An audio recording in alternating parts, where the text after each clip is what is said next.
Hello students, स्वागत है आप सभी लोगों का एक बार फिर साइंस क्लासेज क्यूज्ड फॉर एजुकेशन के YouTube channel science classes for you पर। स्टूडेंट्स, एक बार फिर आपको याद दिलाना चाहूंगा कि वीडियो के शुरू होने से पहले यार वीडियो को लाइक कर दीजिए और फटाफट अपने दोस्तों में शेयर कर दीजिए। और अगर आपने अभी तक हमारे चैनल को सब्सक्राइब नहीं किया है तो प्लीज यार इसको सब्सक्राइब करना बिल्कुल ना भूलिए, फटाफट इसको सब्सक्राइब कर दीजिए। चलिए फिर आज की बातें शुरू करते हैं, आज की क्लास शुरू करते हैं। देखिए स्टूडेंट्स, कल की क्लास में आपने लैंगिक जनन का कंसेप्ट समझा और लैंगिक जनन के कंसेप्ट में हमें बात समझ में आ गई। ध्यान देना है ऊपर, एक नर होता है, एक मादा होती है। अधिकांश सजीवों में नर में जो नरजन्नांग होते हैं उसमें नरयुग्मक बनता है और मादा में जो मादा जन्नांग होते हैं उसमें मादा युग्मक बनते हैं। फिर नरयुग्मक मादा युग्मक तक पहुंचता है और मादा युग्मक को फर्टिलाइज कर देता है। उसके बाद युग्मनज, युग्मनज से भ्रूण और भ्रूण से नई संतति का निर्माण होता है। ये प्रोसीजर, ये कंसेप्ट हमने कल समझ लिया था। इसे लैंगिक जनन का एक बेसिक कंसेप्ट कहा जाता है। और हमने देखा था कि ये जो लैंगिक जनन की प्रक्रिया है ये कितने भागों में बटी है। तो ये कितने भागों में बटी है जरा बताना। लैंगिक जनन की प्रक्रिया आज हम पढ़ेंगे, कितने भागों में बटी है लैंगिक जनन की प्रक्रिया? फटाफट कमेंट करके बता दो कितने भागों में बटी है। कितने भागों में बटी है स्टूडेंट्स? 3 भागों में बटी है। वेरी गुड, 3 भागों में बटी है। कौन कौन सा? तो पहला रहेगा निषेचन पूर्व घटनाएं। जो मुख्य घटना है वो तो निषेचन है, लेकिन कुछ घटनाएं निषेचन से पहले होती है तो उनको क्या कहा जाता है? निषेचन पूर्व घटनाएं। फिर निषेचन होता है, नर युग्मक मादा युग्मक का संलयन होता है और उसके बाद युग्मनज बनता है, युग्मनज से भ्रूण बनता है। तो युग्मनज का बनना और युग्मनज से भ्रूण का बनना, भ्रूण से नई संतति का बनना, यह सब किस में आती है? निषेचन पश्च घटनाओं में आती है। किस में आती है? निषेचन पश्च घटनाओं में आती है। तो इस प्रकार लैंगिक जनन की प्रक्रिया को 3 प्रावस्थाओं में बांटा जाता है: निषेचन पूर्व घटनाएं, निषेचन और निषेचन पश्च घटनाएं। तो यहां तक का कंसेप्ट हमने कल पढ़ लिया था, समझ तो लिया था। आज ये हमारा टॉपिक रहेगा कि लैंगिक जनन की प्रक्रिया 3 भागों में बटी है। अब एक एक करके हमको इन प्रक्रियाओं को समझना है, तो बड़ी शांति के साथ, बड़े सब्र के साथ आप इन चीजों को सीखते चलेंगे। सबसे पहले हम बात करेंगे निषेचन पूर्व घटनाओं की। तो देखिए, निषेचन पूर्व घटनाओं में जैसा कि मैं आपको अभी अभी बताया है, बार बार बताऊंगा। किसी को समझ में नहीं आ रहा है पहली बार में, दूसरी बार में समझो, दूसरी बार में समझ में नहीं आ रहा है, तीसरी बार में समझो। जब तक हम समझेंगे नहीं तब तक हम छोड़ने वाले नहीं हैं। तो ये नर है, ये मादा है। तो नर में क्या बन गया भाई? नर युग्मक बन गया। और मादा में क्या बन गया? ये मादा युग्मक बन गया। तो एक घटना तो ये हुई निषेचन से पहले, एक घटना तो ये हुई ना निषेचन से पहले। युग्मक बन रहा है, युग्मक बन रहा है तो इसको कहा जाएगा युग्मक जनन। भाई युग्मक का निर्माण हो रहा है, नर में नर युग्मक का हो रहा है, मादा में मादा युग्मक का हो रहा है। मान लीजिए कभी कभी ऐसा है कि एक ही पादप पर उभयलिंगी पुष्प लगा है, उभयलिंगी पुष्प लगा, ये नरजन्नांग और ये मादा जन्नांग। इस प्रकार का उभयलिंगी पुष्प एक ही पादप पर लगा है। तो इस कंडीशन में क्या होगा? तो इस कंडीशन में हो जाएगा कि जो नरजन्नांग है उसमें नर युग्मक बन रहा है और जो ये मादा जन्नांग है इधर नीचे अंडाशय होता है, इसमें क्या बन रहा है? इसमें मादा युग्मक बन रहा है। तो ऐसा भी हो सकता है कुछ उभयलिंगी पादपों में, ठीक है। लेकिन जनरली क्या होता है, नर और मादा अलग अलग होते हैं। नर में नर युग्मक बनेगा, मादा में मादा युग्मक बनेगा। तो ये प्रोसीजर क्या कहलाएगा? पहला नंबर युग्मक जनन। उसके बाद क्या होगा भाई? ये तो नर में है, ये मादा में है, तो इसके लिए इस नर युग्मक को क्या करना पड़ेगा? यहां से यहां तक की दूरी तय करनी पड़ेगी, है ना, यानी नर से मादा तक पहुंचना होगा। इस नंबर 2 प्रोसीजर को कहा जाएगा, इस नंबर 2 प्रोसीजर को कहा जाएगा युग्मक स्थानांतरण। कि भाई युग्मक का एक जीव से दूसरे जीव, उसी जाति के दूसरे जीव तक क्या हो गया? स्थानांतरण हो गया। तो इस घटना को क्या कहा जाएगा? इस घटना को युग्मक स्थानांतरण कहा जाएगा। मैंने आपसे कहा कि नर युग्मक मादा युग्मक तक पहुंचेगा, मैंने आपसे यह नहीं कहा कि मादा युग्मक नर युग्मक तक पहुंचेगा। ऐसा क्यों? क्योंकि अधिकांश सजीवों में, स्पेशली जंतुओं में, किसमें? जंतुओं में जो नर युग्मक होते हैं वो गतिशील होते हैं, जबकि मादा युग्मक अगतिशील होते हैं। ध्यान दीजिएगा दोबारा, नर युग्मक क्या होता है? गतिशील होता है, गति कर सकता है, जबकि मादा युग्मक अगतिशील होता है, ये गति नहीं कर सकता है। तो जो नर युग्मक है वो ही जो है ये दूरी तय करता है और मादा युग्मक तक पहुंचता है। हालांकि अपवाद स्वरूप कुछ निम्न श्रेणी के पादप और जंतु ऐसे हो सकते हैं जिसमें नर युग्मक और मादा युग्मक दोनों ही गतिशील होते हैं। नर युग्मक व मादा युग्मक दोनों ही गतिशील होते हैं। जनरली ये निम्न श्रेणी के जंतुओं में देखने को मिलता है, जहां पर नर युग्मक और मादा युग्मक दोनों ही गतिशील होते हैं। ठीक है, तो इस पर भी बातें होगी। युग्मक स्थानांतरण में दोबारा बात करेंगे। तो कुल मिलाकर के जो निषेचन पूर्व घटनाएं हैं स्टूडेंट्स, उसमें भी वास्तव में कितनी घटनाएं आती है? आप कहोगे सर 2 घटनाएं आती है। पहली युग्मक निर्माण की घटना, जिसे क्या कहा जाएगा? युग्मक जनन कहा जाएगा। क्या कहा जाएगा? युग्मक जनन कहा जाएगा। और दूसरी घटना क्या होगी? दूसरी घटना होगी युग्मक बनने के बाद युग्मकों का एक दूसरे के पास पहुंचना। जनरली नर युग्मक मूवमेंट करता है, लेकिन कुछ निम्न श्रेणी के जंतु और पादपों में नर युग्मक और मादा युग्मक दोनों ही मूवमेंट कर सकते हैं। तो युग्मकों का एक दूसरे के पास पहुंचना दूसरी घटना होगी, इसे कहा जाएगा युग्मक स्थानांतरण। आशा करता हूं यह कंसेप्ट भी आपके समझ में आ गया होगा। अगर आ गया है तो प्लीज यार एक बार हां करके बताइए कि हां सर आ गया है, आप आगे पढ़ाइए। तब तक मैं इसको हटा देता हूं। आ गया ना बच्चों? चलो फिर आगे बढ़ते हैं। ये हटा दिया हमने। और देखो, बिल्कुल नोट्स हमें साथ के साथ पढ़ने, ये बड़ी सौगात है आपके लिए। बहुत मेहनत की जा रही है, मैं आपको बार बार बता रहा हूं। जो बच्चे अभी तक मेहनत नहीं कर रहे हैं साथ के साथ, तो मुझे खेद हो रहा है यार कि हमने कितना अच्छा काम किया है। हमने YouTube के प्लेटफॉर्म का चयन किया है ताकि आप तक शिक्षा सहज और सरल तरीके से पहुंच सके, है ना? सहज और सरल तरीके से, आपको किसी प्रकार की कोई परेशानी ना आए। ठीक है, तो इसलिए हमने YouTube का चयन किया है ताकि आपको कोई विशेष कोई ऐप ना डाउनलोड करना पड़े, कोई कुछ, है ना, अदर कोई एक्टिविटी नहीं करनी है कि यार क्या कैसे तो ऐप इंस्टॉल करना है, कैसे आपको जो है उसका रजिस्ट्रेशन करना है, कुछ नहीं है। YouTube सबके पास है, कुछ करने की जरूरत ही नहीं है। हम बस आपको तो वीडियो लाइक करना है, सब्सक्राइब करना है, ताकि हर वीडियो का नोटिफिकेशन आप तक पहुंच जाए। ठीक है ना? तो यार आप साथ के साथ मेहनत करो। देखो, आप नोट्स लिखते हो ना, जो बच्चे नोट्स लिख रहे हैं ना, वो तो मेरी मेहनत को समझ रहे होंगे कि सर हाँ, लिखने में हमें जोर आ रहा है थोड़ा सा।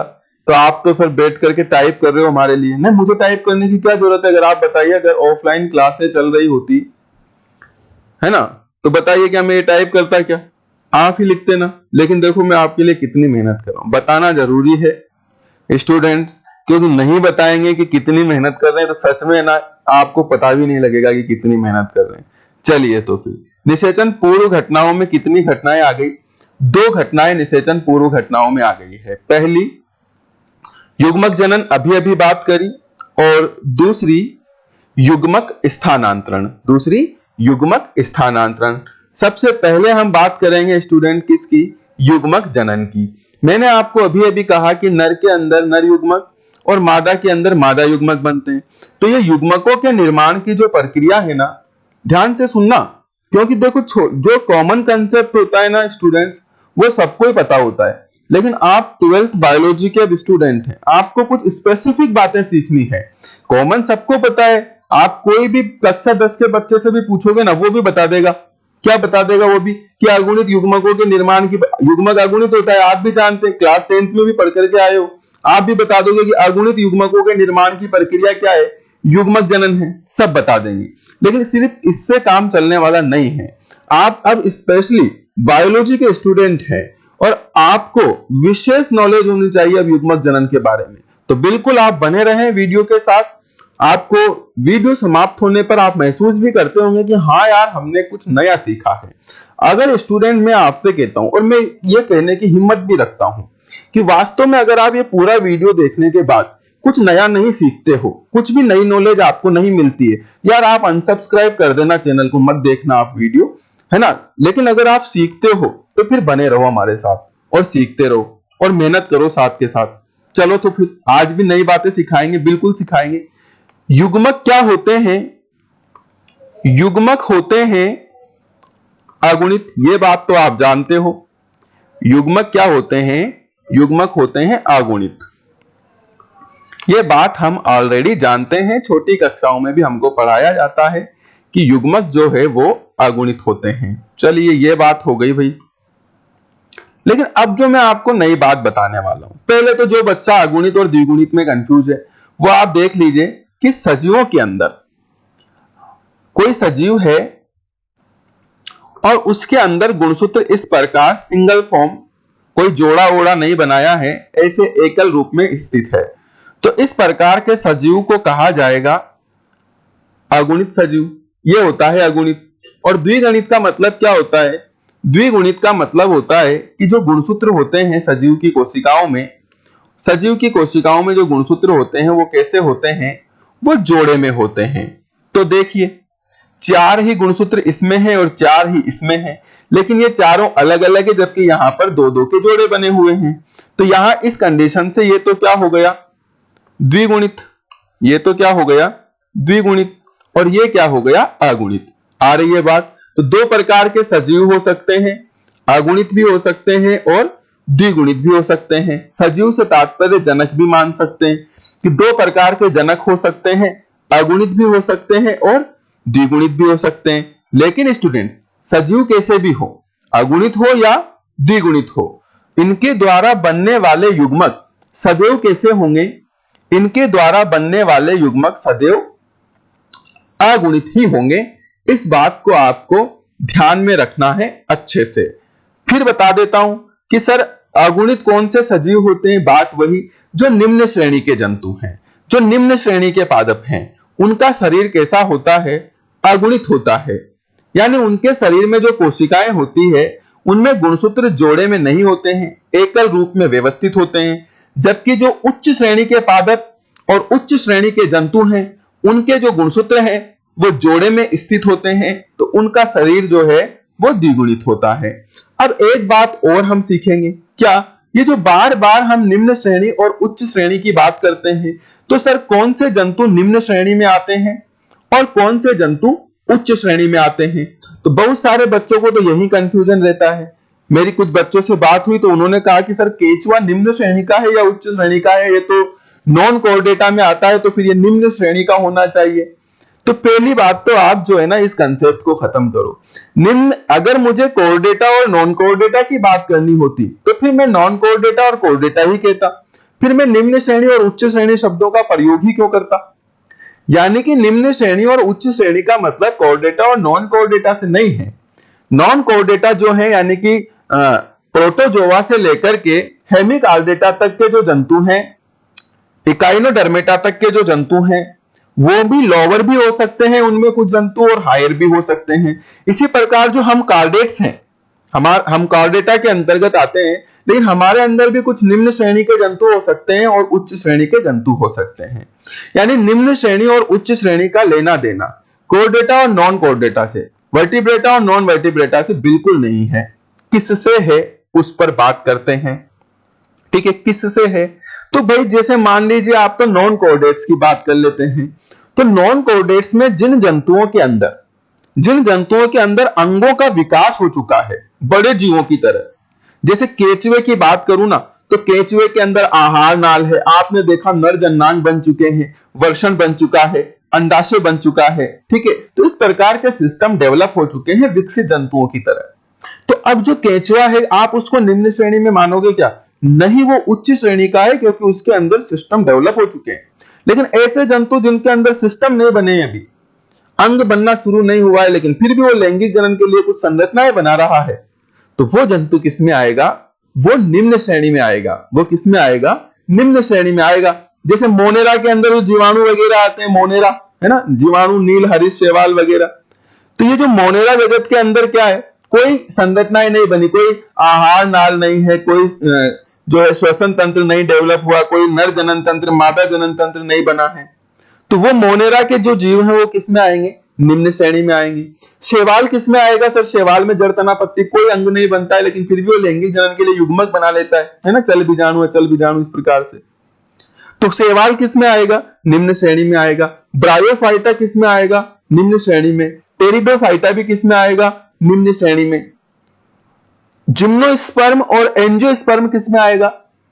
उच्च श्रेणी में आएगा, क्योंकि उनके अंदर अंग बन चुके हैं। तो इस प्रकार से आप निम्न श्रेणी और उच्च श्रेणी को समझ सकते हो कि जिन जंतुओं में अंगों का विकास हो चुका है, अंगों का विकास हो चुका है, इधर ये अंगों का विकास हो चुका है, वो उच्च श्रेणी के हैं, सामान्यतः वह द्विगुणित होते हैं। और जिनमें अभी तक अंगों का विकास ठीक से नहीं हुआ है, प्रॉपरली नहीं हुआ है, वो निम्न श्रेणी के हैं और उनमें गुणसूत्र या वो उनका शरीर सामान्यतः अगुणित होता है। बात समझ में आ गई क्या? अब ये बहुत इंपॉर्टेंट बात है, लेकिन आपसे कक्षाओं में इस पर चर्चा नहीं की जाएगी, क्योंकि समय और मेहनत दोनों लगती है इन बातों को समझाने में। रिस्क भी होता है कि यार क्या बात हो गई, कोई स्टूडेंट इंटरेस्ट नहीं लेगा ना, तो हमारी छवि तो खराब हो गई, है ना। सीधा सीधा कह देते यार अगुणित युग्मक के निर्माण की प्रक्रिया युग्मक जनन कहलाती है, बच्चों की बातें समझ में आ जाती, मजा आ जाता, टीचर की वाहवाही हो जाती। लेकिन हमने रिस्क ले लिया इनको समझाने की, अब इनको समझाने का रिस्क ले लिया तो स्वाभाविक सी बात है, अब रिस्क तो रिस्क ही है ना। कुछ बच्चों ने इंटरेस्ट नहीं लिया तो उनको समझ में नहीं आया तो कहेंगे क्या सर जाने का पढ़ाते पता ही नहीं, है ना। तो बताइए, अब आप बताइए, क्योंकि मैं भी रिस्क ले ही रहा हूं, वो भी यूट्यूब जैसे इतने बड़े प्लेटफॉर्म पे। बताइए क्या आपको ये बातें समझ में आ रही है और क्या आप इनमें इंटरेस्ट ले रहे हो? तो मैं आपको इस प्रकार की एक्स्ट्रा बातें भी बताऊंगा। नहीं ले रहे हो तो फिर टॉपिक पे सीधे सीधे तथ्यात्मक बातें करेंगे। बताइए इंटरेस्ट ले रहे हो या नहीं ले रहे हो, यस या नो, दो ही शब्द चलते हैं अपने, यस या नो। ले रहे हो ना सारे बच्चे? इंटरेस्ट सीखना चाहते हो कुछ एक्स्ट्रा, वास्तव में बायोलॉजी सीखना चाहते हो? वेरी गुड, शाबाश, यही आपसे उम्मीद है। और जो बच्चे नहीं जुड़ रहे हैं वो तुरंत जुड़े। बाद में देख रहे हो कोई बात नहीं, बाद में देखो, उसका कोई टेंशन नहीं है। लाइव आकर के देखते हो तो और ज्यादा मजा आएगा, ठीक है ना। लेकिन जो देख ही नहीं रहा है वो थोड़ा सा हर्ट कर रहा है ना यार। देखो आप सब लोग, आपके लिए तो इतनी मेहनत कर रहे हैं, है ना। आज मैं इतना क्यों बोल रहा हूं, क्योंकि मैं देखता हूं कई बच्चों ने तो क्लिक ही नहीं किया। सब आ जाता है भाई, डाटा एनालाइज करते हैं, सब आ जाता है, कितने बच्चों ने देखा, कितने बच्चों ने स्किप करके देखा, कितने बच्चों ने सिर्फ 2 मिनट देखा, सारा सारा डिटेल आ जाता है। आप देख ही नहीं रहे हो, 2 मिनट में स्किप करके निकल जाते हो। क्या सीखोगे 2 मिनट में यार, हैं? ऐसे नहीं करना। चलो ठीक है, बातें समझ में आ गई, आगे बढ़ते हैं। क्या समझ में आया कि जो सजीव हैं वो 2 प्रकार के हो सकते हैं? सजीव 2 प्रकार के हो सकते हैं, अगुणित, द्विगुणित। लेकिन युग्मक हमेशा क्या होगा? युग्मक हमेशा, जो युग्मक बनेगा उसके अंदर लैंगिक जनन के लिए, वो हमेशा क्या होगा? अगुणित होगा। अब बात को समझना, सारी बात यही क्लियर है युग्मक जनन की। आप क्या सोच रहे हो, युग्मक जनन शुरू नहीं किया क्या? अरे युग्मक जनन ही चल रहा है। देखना कितनी महत्वपूर्ण बात बताऊंगा अब आपको। आप बताइए, ये जो सजीव है, मान लीजिए निम्न श्रेणी का सजीव लैंगिक जनन कर रहा है, या चलो पहले उच्च श्रेणी को ले लेते हैं। ये उच्च श्रेणी का सजीव क्या कर रहा है? लैंगिक जनन कर रहा है। तो लैंगिक जनन के लिए ये युग्मक बनाएगा और वो युग्मक क्या होगा? अगुणित होगा, बिल्कुल, क्योंकि युग्मक तो हमेशा क्या होंगे? युग्मक हमेशा अगुणित ही होंगे, तो ये अगुणित होगा बिल्कुल। जबकि सजीव क्या है? द्विगुणित। तो बताइए द्विगुणित सजीव से अगुणित युग्मक बनाना चाहते हैं तो फिर यहां विभाजन कौन सा होगा बच्चों? बताओ जरा, विभाजन कौन सा होगा? अरे गुणसूत्रों को आधा आधा करना है ना, गुणसूत्रों को आधा आधा करना है तो सीधा स्पष्ट अर्धसूत्री होगा। अर्धसूत्री के कारण जब ये कोशिका विभाजित होगी तो इनका जोड़ा टूट जाएगा। कैसे? देखो कैसे, इस प्रकार से जोड़ा टूटेगा ना, ये जोड़ा टूट करके 2 इधर आ गए, 2 इधर आ गए। तो गुणसूत्र तो अभी भी 4 ही है, पहले भी 4 ही थे, लेकिन पहले जोड़े में थे, अब एकल एकल हो गए। 2 इधर आ गए, 2 इधर आ गए, तो अब यहां जोड़ा नहीं रहा, तो ये दोनों ही क्या होंगे? दोनों ही क्या होंगे? अगुणित युग्मक होंगे। यानी अगर आप द्विगुणित सजीव से, द्विगुणित कोशिका से अगुणित कोशिका यानी युग्मक बनाना चाहते हैं तो कौन सा विभाजन होगा? सर अर्धसूत्री। सूत्री मतलब गुणसूत्री ही है, अर्धसूत्री मतलब सूत्रों यानी गुणसूत्रों को आधा आधा करने वाला, अर्धसूत्री। क्लियर है? ओके। यानी जो उच्च श्रेणी के सजीव हैं, यानी कि जो द्विगुणित सजीव हैं, उनमें युग्मक निर्माण के लिए कौन सा विभाजन होगा? तुरंत बता दो, अर्धसूत्री होगा। कौन सा विभाजन होगा? अर्धसूत्री होगा। क्लियर है? ओके। अब आओ इधर निम्न श्रेणी पर आ जाओ। अब सारी बातें यही क्लियर है, निम्न श्रेणी पर आ जाओ। ये निम्न श्रेणी, ये पहले से अगुणित है स्टूडेंट, पहले से अगुणित है। गुणसूत्रों को आधा आधा करने की जरूरत है क्या? नहीं है ना। जैसा ये है वैसा ही युग्मक बनाना है ना। जैसी जनक कोशिका है वैसा ही युग्मक बनाना है, वैसी ही लैंगिक कोशिका बनानी है। बताओ अर्धसूत्री विभाजन की नीड है क्या यहां पर? अरे सपोज दैट कि यहां पर हमने अर्धसूत्री विभाजन करवा दिया तो ये गुणसूत्र तो पहले ही आधा है, अब और इसमें आधा हो सकता है क्या? पहली बात तो हो ही नहीं सकता है, फिर भी अगर आप कल्पना कर रहे हो तो कर लीजिए, टुकड़े हो जाएंगे यहाँ तो गुणसूत्र के, विकृति आ जाएगी गुणसूत्रों में। पहली बात तो संभव ही नहीं है क्योंकि पहले से ही अगुणित है, तो अगुणित को और अगुणित कैसे करोगे? अर्धसूत्री नहीं हो सकता, अर्धसूत्री की इसको जरूरत ही नहीं है क्योंकि अगुणित युग्मक बनाना है और वो बिना अर्धसूत्री यानी कि यहां पर सेम जितने गुणसूत्र इधर है उतने ही गुणसूत्र इधर रखने हैं। तो इसके लिए क्या होगा? गुणसूत्र समान रखने हैं, तो कौन सा विभाजन से ही काम चल जाएगा? सर अगुणित सजीवों में तो समसूत्री विभाजन से ही काम चल जाएगा, समसूत्री विभाजन से ही युग्मक बन जाएंगे। बिल्कुल, यही तो बात मैं कल आपको समझा रहा था, यही तो बात समझा रहा था ना कल। मैंने बार बार कहा था कि अगर अभी समझ में नहीं आया तो कल समझ लेंगे। यही तो बात समझा रहा था कि युग्मक निर्माण जो है, युग्मक निर्माण की प्रक्रिया जो है वो अर्धसूत्री विभाजन से भी हो सकती है और समसूत्री विभाजन से भी हो सकती है। देखिए आपको ध्यान रखना है कि अर्धसूत्री विभाजन से किसमें होती है और समसूत्री विभाजन से किसमें होती है। तो अर्धसूत्री विभाजन से द्विगुणित सजीवों में होती है क्योंकि वहां गुणसूत्रों को आधा आधा करना है, जबकि समसूत्री विभाजन से अगुणित सजीवों में होती है। यह है युग्मक जनन, यह है युग्मक जनन। आ गया समझ में? ठीक है ना। अब विभाजनों की बात है ना, तो यहां जो अर्धसूत्री विभाजन हुआ वो सिर्फ यहां इस घटना के लिए ही होगा, लेकिन यहां जो समसूत्री विभाजन हो रहा है वो इस घटना के लिए भी हो सकता है। साथ में ही समसूत्री विभाजन को हम किसके लिए जानते हैं? ये वृद्धि के लिए भी हो सकता है। ये किसके लिए हो सकता है? वृद्धि के लिए भी हो सकता है। इतना इंपॉर्टेंट चीज मैं क्लियर करा रहा हूं आपका कि ये ऐसी चीजें ही तो कंपटीशन एग्जाम में जब आप बैठते हैं ना वहां पूछी जाती है। तो देखो समसूत्री विभाजन के दो वर्ग हो गए। दो वर्ग कौन कौन से? एक देखो इधर ये युग्मक भी बना लिया इसने और जरूरत पड़ने पर ये इसके अंदर क्या करवाएगा? सर वृद्धि भी करवाएगा। समसूत्री विभाजन के दो वर्ग हो गए, युग्मक निर्माण भी कर सकता है, वृद्धि भी कर सकता है। बताइए ये जो अर्धसूत्री विभाजन हो रहा है ये वृद्धि कर सकता है क्या? नहीं कर सकता है ना, नहीं कर सकता। इसका काम केवल क्या होगा? सर इसका काम तो केवल युग्मक निर्माण ही है। तो अर्धसूत्री विभाजन केवल युग्मक निर्माण करेगा, समसूत्री विभाजन युग्मक निर्माण भी करेगा और वृद्धि भी करेगा। एक एंगल से देख रहे हैं, दूसरे एंगल से देखो तो युग्मक निर्माण अर्धसूत्री विभाजन से भी हो सकता है, समसूत्री विभाजन से भी हो सकता है। आशा करता हूं हर तरीके से, किसी भी तरीके से अब आपसे पूछनी जाए ये बातें, आप इसका जवाब दे सकते हो। दे सकते हो क्या? क्लियर करो, यस करो, यस करो, नो नहीं चाहिए, यस ही करो। हाँ बिल्कुल, वेरी गुड, शाबाश। यही उम्मीद थी आप लोगों से, यही उम्मीद रखता हूं मैं आप लोगों से। बहुत अच्छी मेहनत कर रहे हो आप। चलो बस हो गया युग्मक जनन। क्या सोच रहे हो? कुछ नहीं बच रहा अब तो। अब बच रहे हैं क्या? नोट्स। इस पर जो हम विशेष मेहनत करते, अगर ये हमारी केवल समझाने वाली बातें होती, समझाने वाली क्लास होती तो खत्म थी युग्मक जनन। लेकिन अब हम 5 मिनट और देंगे किनको? नोट्स को। लिखना शुरू करेंगे आप यहां से या स्क्रीनशॉट लेंगे, बाद में लिखेंगे क्या? देखो यही तो बातें समझाई मैंने आपको अभी। क्या समझाया? देखो इधर ध्यान से। अगुणित युग्मकों अथवा लैंगिक कोशिकाओं के निर्माण की प्रक्रिया युग्मक जनन कहलाती है। क्लियर है? युग्मक जनन जननांगों में होने वाली प्रक्रिया है। नर जननांगों में नर युग्मक, मादा जननांगों में मादा युग्मक का निर्माण होता है। क्लियर है? देखिए ये बातें जो अलग से बताई, उच्च श्रेणी के जीवों का शरीर द्विगुणित होता है, लेकिन युग्मक तो अगुणित है ना, तो फिर कौन सा विभाजन से बनेगा युग्मक? उच्च श्रेणी के सजीवों का शरीर द्विगुणित होता है, तो युग्मक निर्माण के समय द्विगुणित कोशिका में अर्धसूत्री विभाजन के फलस्वरूप अगुणित युग्मकों का निर्माण होता है।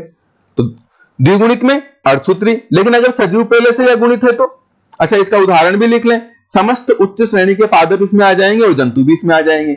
इसी प्रकार जबकि कुछ निम्न श्रेणी के जीवों का शरीर अगुणित होता है, अतः युग्मक निर्माण के समय अगुणित कोशिका में समसूत्री विभाजन के फलस्वरूप अगुणित युग्मकों का निर्माण होता है। यहां जरूरत ही नहीं है अर्धसूत्री की, क्यों करेगा अर्धसूत्री? तो यहां समसूत्री विभाजन से युग्मक बन जाएगा, अगुणित युग्मक बन जाएगा।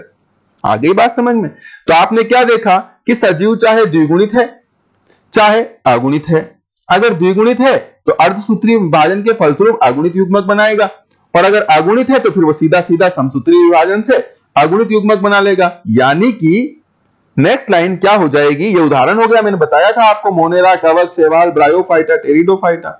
और लास्ट तथ्य क्या निकल करके आ रहा है कि अतः यह बात स्पष्ट है कि जनक चाहे द्विगुणित हो या अगुणित, युग्मक सदैव अगुणित ही होते हैं। यह है युग्मक जनन के स्पेशल फैक्ट जो आप अब अच्छे तरीके से जानते हैं। ये तो बात हो गई स्टूडेंट्स युग्मक जनन पर। किस पर? युग्मक जनन पर। युग्मक बन गए, इस प्रक्रिया से युग्मक बन गए। द्विगुणित में अर्धसूत्री विभाजन के द्वारा बन गए, अगुणित में समसूत्री विभाजन के द्वारा बन गए। अब बनने के बाद जो युग्मक बने हैं वो युग्मक कैसे बने हैं, थोड़ी सी बातें उस पर करते हैं। वो युग्मक कैसे बने हैं, दिखने में कैसे हैं, कार्य क्या है, थोड़े उन फैक्ट्स पर हम बात करते हैं। उनको हम नोट लगा करके अलग से लिखेंगे, नोट लगा करके अलग। ये जो पहले से लिखा है इस पर आप ध्यान ना दें, है ना। ये कोई त्रुटि है तो इसको मैंने करेक्ट किया है पहले से, तो चलो लिखा रहने दो ताकि अपन को दोबारा लिखने में समय खराब नहीं होगा, नहीं तो मिटाएंगे तो दोबारा लिखना पड़ेगा, है ना। तो इस पर ध्यान ना दें। अब जो मैं समझा रहा हूं आप उस पर ध्यान दें। देखिए युग्मक जो बनेंगे वो युग्मक कैसे हो सकते हैं। जैसे उच्च श्रेणी के जंतुओं या पादपों की बात कर लेते हैं। मान लीजिए जंतुओं की बात कर रहे हैं उच्च श्रेणी में, तो जो नर युग्मक होगा वो शुक्राणु होता है, ऐसी संरचना होती है, और जो अंडाणु होता है वो इस प्रकार से गोलाकार संरचना होती है, ठीक है ना। उच्च श्रेणी के जंतुओं में, किसमें? उच्च श्रेणी के जंतुओं में। अगर उच्च श्रेणी के पादपों की बात करें तो उसमें परागकण कुछ इस प्रकार की संरचना रखता है, परागकण कुछ इस प्रकार की संरचना रखता है, जबकि जो मादा युग्मक अंड कोशिका है वो इस प्रकार से अंडाशय के अंदर यहां पर बीच में अपनी दो सहेलियों के साथ, जिनको सहायक कोशिकाएं कहते हैं, इस प्रकार से व्यवस्थित होती है। तो देखिए संरचना भी अलग है दोनों की, और दोनों के कार्य भी अलग हैं। तो क्या समझ में आया इससे यह समझ में आया कि सर उच्च श्रेणी के जंतुओं में नर युग्मक और मादा युग्मक संरचनात्मक और कार्यात्मक दृष्टि से अलग अलग होते हैं। इसी प्रकार पादपों में भी संरचनात्मक और क्रियात्मक दृष्टि से अलग अलग होते हैं, संरचनात्मक और क्रियात्मक दृष्टि से अलग अलग होते हैं। तो ऐसे नर युग्मक, ऐसे युग्मकों को क्या कहा जाएगा? ऐसे युग्मकों को कहा जाएगा विषम युग्मक। क्या कहा जाएगा? विषम युग्मक। और जिन जीवों में इस प्रकार के युग्मक बनते हैं उनको कहा जाएगा विषम युग्मकी। क्या कहा जाएगा उनको? विषम युग्मकी। यानी इस दृष्टि से मनुष्य क्या हुआ बताइए जरा, मनुष्य क्या हुआ? तो मनुष्य विषम युग्मकी हुआ, क्योंकि उसमें नर युग्मक और मादा युग्मक संरचनात्मक दृष्टि से और कार्यात्मक दृष्टि से अलग अलग होता है। तो मनुष्य इस दृष्टि से क्या हुआ? मनुष्य इस दृष्टि से विषम युग्मकी हुआ। चलिए फिर नोट्स लिखते हैं। ये बातें आपको नोट लगाकर ही लिखनी है। नोट नंबर 1, उच्च श्रेणी के जीवों में युग्मक संरचनात्मक व क्रियात्मक रूप से भिन्न भिन्न होते हैं। इन युग्मकों को विषम युग्मक व इन जीवों को विषम युग्मकी कहा जाता है। चाहे फिर आप जंतुओं की बात कर लीजिए, अधिकांश जंतुओं में नर युग्मक शुक्राणु व मादा युग्मक अंडाणु होता है, जो कि संरचनात्मक और क्रियात्मक दृष्टि से अलग अलग होगा। पादपों की बात करें तो पादपों में नर युग्मक परागकण या पुमणु व मादा युग्मक अंड कोशिका होता है ना, जो भी होती है, जो भी संरचनात्मक व क्रियात्मक दृष्टि से अलग अलग होती है। बात आ गई, पहला नोट समझ में आ गया। ओके, अगर पहला नोट समझ में आ गया है तो अब दूसरा नोट समझिए। दूसरा नोट क्या है? कुछ सजीव, वही निम्न श्रेणी के शैवाल, कवक, ब्रायोफाइटा, टेरिडोफाइटा, मोनेरा, उनकी बात कर रहा हूं। उनमें क्या होता है? जैसा नर युग्मक होता है ना, वैसा ही मादा युग्मक होता है। आप पहचान ही नहीं सकते नर युग्मक कैसा है और मादा युग्मक कैसा है, क्योंकि दोनों की संरचना भी समान है और दोनों के कार्य भी समान है। तो फिर नर युग्मक और मादा युग्मक कहना ही गलत है। तो हम समझने के लिए कह देते हैं कि एक को नर मान लेते हैं, एक को मादा मान लेते हैं। आप किसी को भी नर मान सकते हैं, किसी को भी मादा मान सकते हैं, क्योंकि दोनों संरचनात्मक और क्रियात्मक दृष्टि से एक जैसे होते हैं। यानी इनके लिए आप सिर्फ युग्मक शब्द भी प्रयोग कर सकते हैं। तो ऐसे युग्मक जो संरचनात्मक और क्रियात्मक दृष्टि से एक जैसे होते हैं, इनको कहा जाता है समयुग्मक। क्या कहा जाता है? समयुग्मक, समान है। और जिन जीवों में ये पाए जाते हैं उनको क्या कहा जाता है? उनको कहा जाता है समयुग्मकी। उनको कहा जाता है समयुग्मकी। तो ये अधिकांशतः निम्न श्रेणी के जीवों में देखने को मिलता है, ठीक है ना, निम्न श्रेणी के जीवों में देखने को मिलता है। चलो मिटा देते हैं इसको, है ना। ऊपर वाले में उदाहरण रह गया था, हालांकि उदाहरण तो समस्त जंतु समस्त पादप आए गए, लेकिन स्पेसिफिक जो आपकी किताब ने दिया है वो भी लिख लीजिए। मानव तो शैवाल में अपवाद स्वरूप फ्यूकस नामक शैवाल भी विषम युग्मकी होती है। तो अब ये अपवाद ध्यान रखना, क्योंकि जनरली शैवालें समयुग्मकी होगी, जनरली कैसी होगी? समयुग्मकी। लेकिन अपवाद स्वरूप जो फ्यूकस नामक भूरी शैवाल है वो क्या होती है? विषम युग्मकी। तो इन उदाहरणों को अच्छे से रट लेना है। नोट नंबर 2 में आपको समझा चुका हूं कि जबकि कुछ निम्न श्रेणी के जीवों में नर युग्मक व मादा युग्मक संरचनात्मक वह, दो बार लिखा गया संरचनात्मक, आपको एक ही बार लिखना है नोट्स में। संरचनात्मक व क्रियात्मक रूप से समान होते हैं।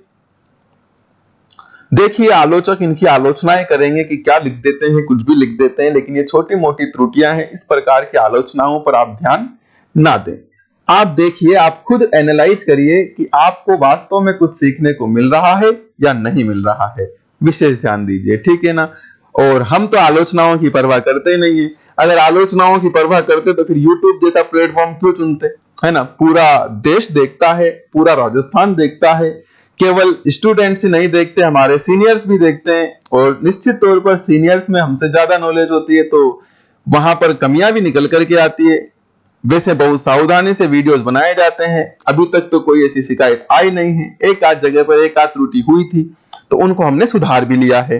तो कोई ना, त्रुटियां सबसे होती है, लेकिन उस त्रुटि को स्वीकार करने की अगर हमारे अंदर क्षमता है तो हमें डरने की जरूरत नहीं होती है।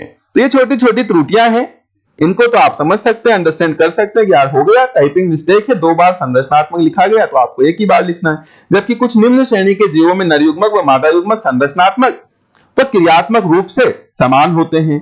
इन युग्मकों को समयुग्मक व इन जीवों को समयुग्मकी कहा जाता है। विषम लिखा गया था, टाइपिंग मिस्टेक, समयुग्मकी कर लेंगे आप, ठीक है। क्योंकि मैं पहले समझा चुका हूं ना, पहले समझा चुका हूं कि यार समयुग्मकी, अब ये तो लिखने में हो गई गड़बड़, इसका क्या कर रहे हैं, अब हो गया तो हो ही गया है, तो है ना। चलिए 10% का इंडिकेटर आ गया है, तो कोई ना, अपना हो जाएगा। 10% बची हुई है भी तो, है ना। इन युग्मकों को समयुग्मक व इन जीवों को समयुग्मकी कहा जाता है। आगे बात समझ में। उदाहरण वही निम्न श्रेणी के जीव शैवाल, और आपकी बुक ने जो उदाहरण दिया है वो कौन सा है, यूलोथ्रिक्स शैवाल।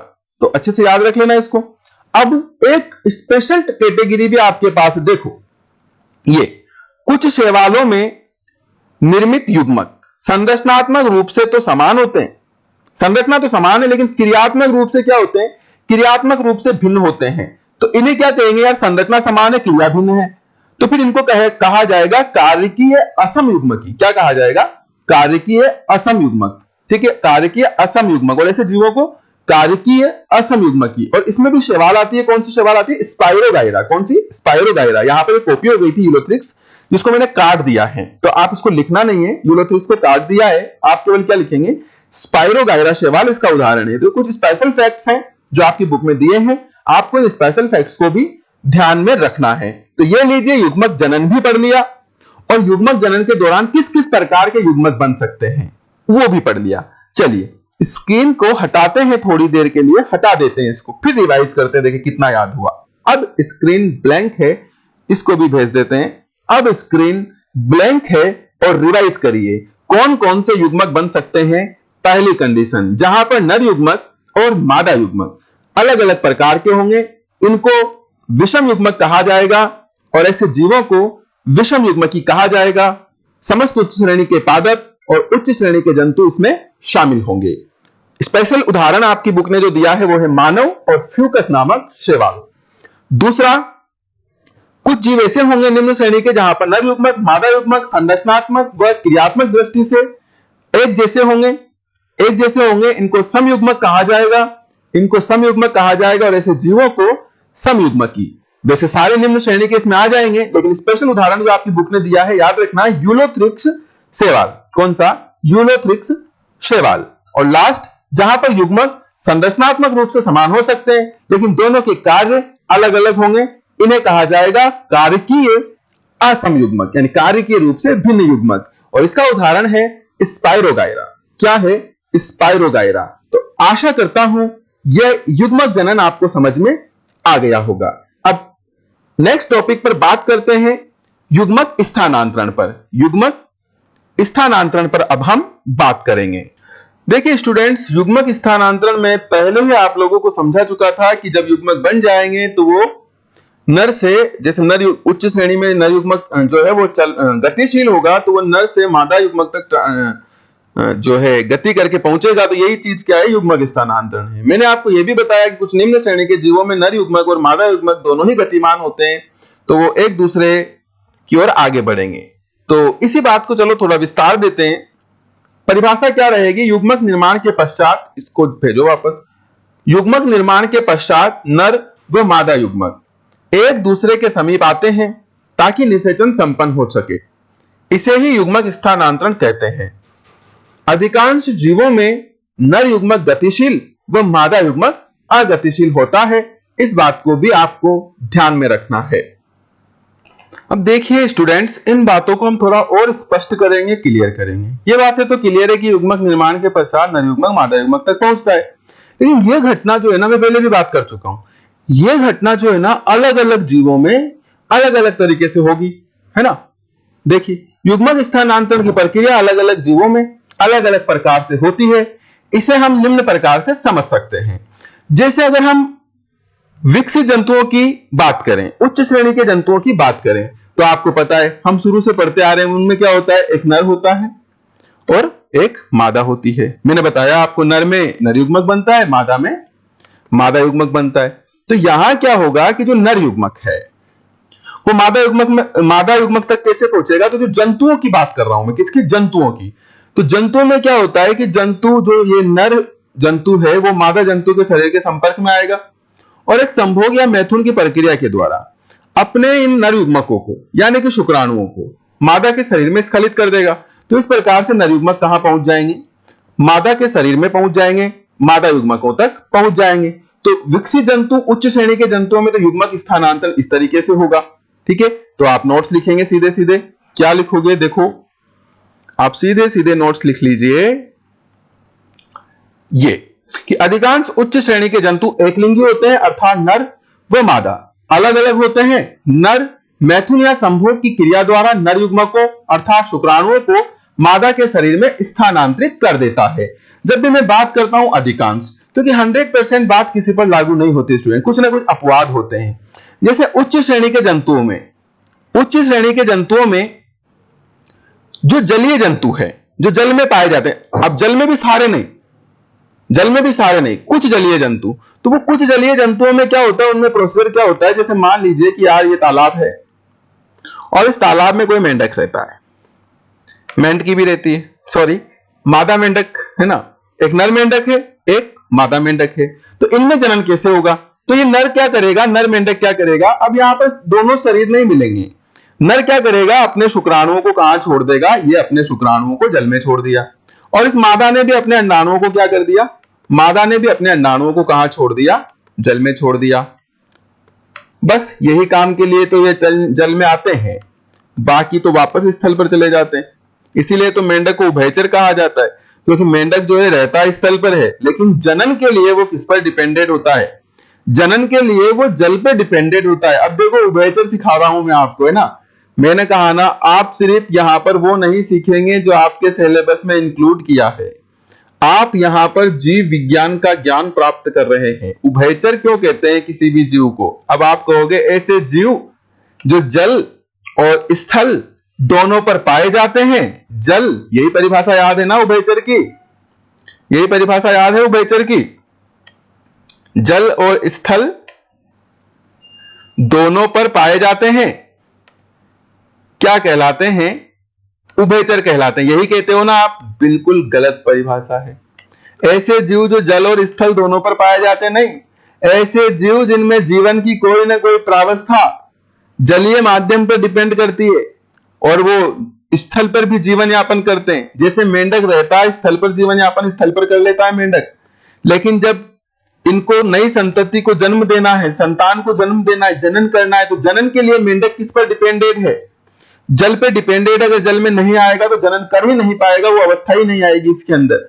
यानी मेंढक स्थल पर जीवन यापन कर सकता है, लेकिन जनन के लिए पूरी तरह से किस पर निर्भर है, जल पर निर्भर है। तो ऐसे प्राणी को क्या कहा जाएगा, ऐसे प्राणी को उभयचर कहा जाएगा। जल में भी रहते, स्थल पे भी रहते। जल में और स्थल पर तो मनुष्य भी रह लेगा, नहीं रह लेगा क्या, बताओ, आप नहीं तैरते हो क्या जल में, है तो फिर आप उभयचर हो गए क्या। आपने देखा होगा बहुत सारे सांप वगैरह भी है ना, जो पानी के सांप होते हैं, जल में तैरते रहते हैं, फिर उनको सरीसर्प क्यों कहते हैं, उनको उभयचर कह दो, वो भी तो जल और स्थल दोनों पर रह लेते हैं। कछुआ जल और स्थल दोनों पर रह लेता है, उसको सरीसर्प क्यों कहते हैं, उसको क्यों नहीं उभयचर कहा जाता, क्योंकि उनमें जनन के लिए जल की अनिवार्यता नहीं है। जबकि जो मेंढक है ना, ये स्थल पर रह सकता है, लेकिन जनन के लिए किसकी अनिवार्यता है, जल की अनिवार्यता है। इसलिए मेंढक को क्या कहा जाता है, उभयचर कहा जाता है। यह है उभयचर कहने का कंसेप्ट। आ गई बात समझ में। चलो, तो अपन तो बात कर रहे थे कि युग्मक स्थानांतरण कैसे होगा। तो भाई नर मेंढक ने भी अपने युग्मक कहां छोड़ दिए, जल में, और मादा मेंढक ने भी अपने युग्मक यानी कि अंडाणु कहां छोड़ दिए, जल में, मेंढक बाहर। ठीक है, अब यहां क्या रह गए, शुक्राणु और अंडाणु जल के साथ तैर रहे हैं। जल के साथ तैरते हुए कोई कंडीशन ऐसी आ गई कि ये नर युग्मक और ये मादा युग्मक संयोग बस इंसिडेंटली टकरा गए, तो इनका क्या हो जाएगा, संलयन हो जाएगा। इस प्रकार से फिर आगे निषेचन की प्रक्रिया होगी। तो युग्मक ट्रांसफर इस प्रकार का होता है कुछ जलीय जीवों में, कुछ मछलियों में भी इस प्रकार का युग्मक स्थानांतरण देखा जाता है। आगे बात समझ में देखो, नोट्स में क्या लिखे सर, तो बिल्कुल ये लीजिए, आपके नोट्स भी तैयार कर लिए हमने।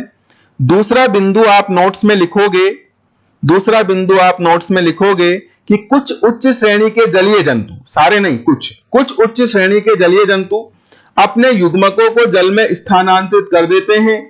तत्पश्चात जल धारा के साथ तैरते हुए संयोगवश कौन किससे मिलेगा पता नहीं है, किस मेंढक का शुक्राणु किस मादा मेंढक के अंडाणु से मिलेगा ये भी पता नहीं है। ठीक है ना, किसी भी मेंढक का शुक्राणु किसी भी मादा मेंढक के अंडाणु को फर्टिलाइज कर सकता है।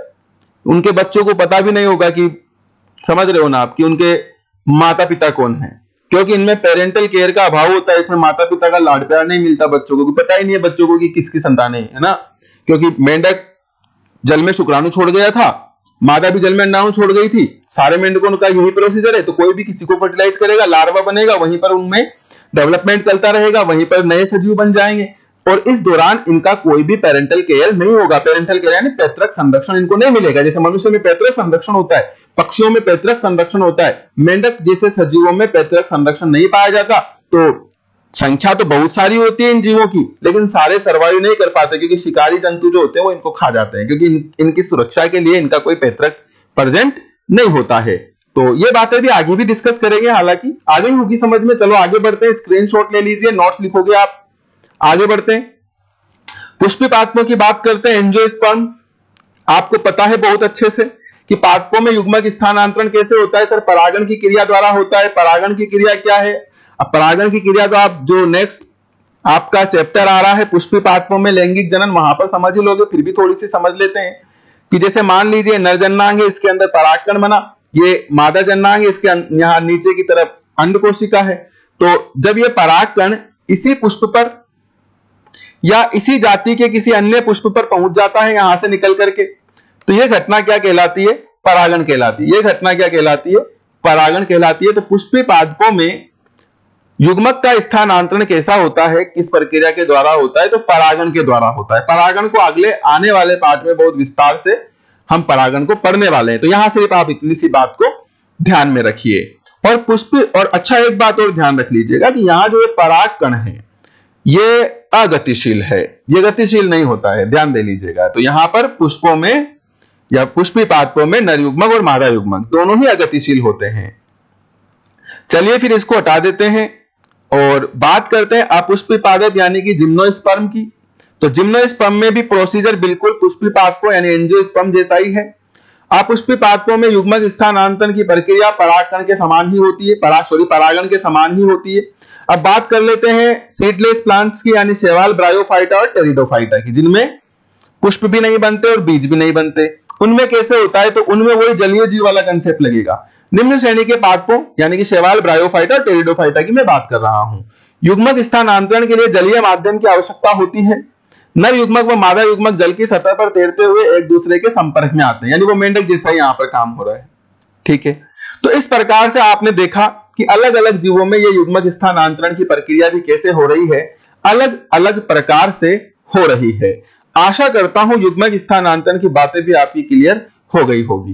कुछ और छोटे छोटे फैक्ट्स हैं, इनको याद रख लीजिए, पता तो मैं चुका हूं लेकिन फिर भी याद रख लीजिए कि जो समयुग्मकी जीव है, समयुग्मकी जीव में दोनों युग्मक गतिशील होते हैं, जबकि विषम युग्मकी जीवों में सामान्यतः नर युग्मक गतिशील व मादा युग्मक अगतिशील होता है। अगर आप पादपों को छोड़ दें तो पादपों में दोनों ही अगतिशील है ना, लेकिन जनरली नर युग्मक गतिशील व मादा युग्मक अगतिशील होता है।